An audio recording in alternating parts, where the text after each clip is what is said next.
Tandikwa y'omwezi guno gavumenti yakakasizza nti ebibuga bitano ebijja byakutandika okukola n'okuddukanyizibwa ku musingi gw'ebibuga ebijjuvu mu mwaka gw'ebyensimbi ogujja 2025-2026 nga kino kisuubira okuleetawo enkyukakyuka nnyingi okuviira ddala mbuweereza eri abantu ssaako ensoloza y'emisolo okuva mu bantu abawangaalira mu bibuga bino.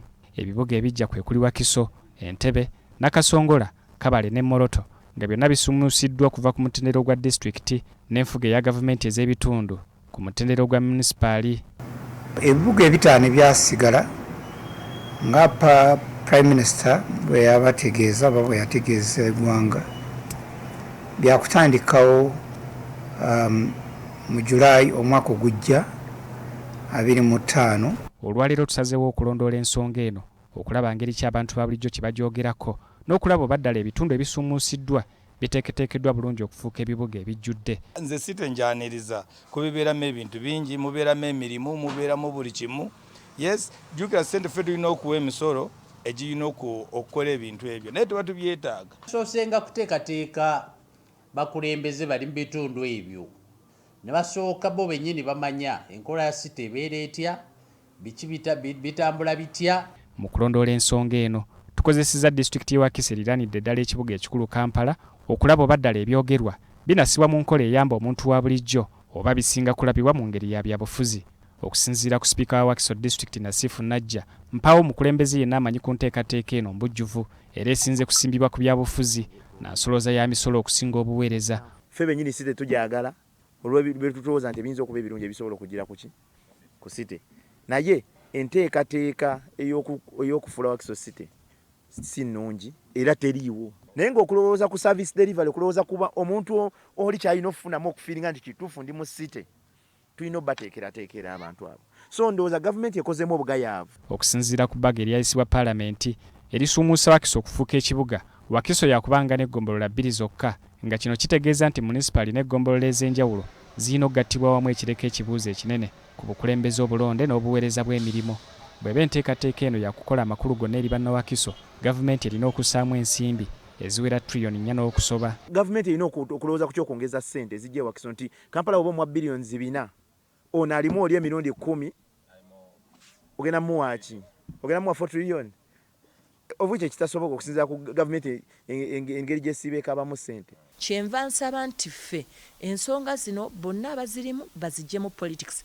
Ffe twagala kulaba ngeri ki bannayuganda ate nga basinga bali mu Wakiso gye beeyongerako gye bayambibwa. Wakiso ye namba 2 mu kuteeka ssente mu kitavo ky'eggwanga naye services eziri mu Wakiso ze zisaanidde. Omubaka wa Wakiso disitulikiti omukyala era minisita wa gavumenti ez'ebitundu mu gavumenti ey'ekisiikirize Betty Naluyima agamba nti Wakiso okugiwa eggombolola 2 zokka mu kibuga ekipya kya bulyazaamaanya nnyo kubanga nnene nnyo era erimu abantu bayitirivu. Okusinziira ku nkola egobererwa, okusuumuusa ekitundu kyonna okudda ku mutendera gw'ekibuga kiteeka okuba n'abantu abatakka wansi w'abantu 5,000 nga bw'ogeraageranya enkola eno Wakiso evaamu ebibuga nga 4 ebyetongodde. Enjawulo eri mu Wakiso ndala nnyo kubanga Kyengera Town Council yokka esinga amaanyi divisions ezimu eza cities eziriwo mu Uganda. So ate ebimu ku birina okutunulibwa be bantu numbers. Bw'oba oteekawo ekibuga otunulira namba z'abantu n'otunulira oba ekitundu ekyo kisobola okwebeezaawo. Obunene bwa Wakiso bwokka bwongedde okulowoozesa abakulembeze abamu nti ebyogerwako tebisoboka anti ebitundu ebimu bikyali byalo nnyo okutambulira ku musingi gw'ebibuga ssaako emisolo n'amateeka agajjira ku nteekateeka eno. Okunnyonnyoka ensonga eno tuwayizzaamu ne mmeeya w'ekibuga Masaka Florence Namayanja ne yeewuunya ekigendererwa kya gavumenti okulangirira ebibuga ebijja nga n'ebyasooka okukakasibwa bikyagiremeredde. Kati ku mulundi guno omwaka guno obuwumbi 39 ssente zaasalise.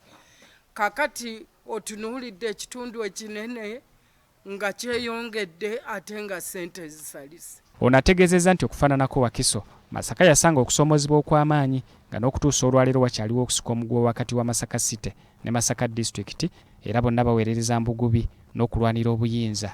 Kakati district efugira ate mu city.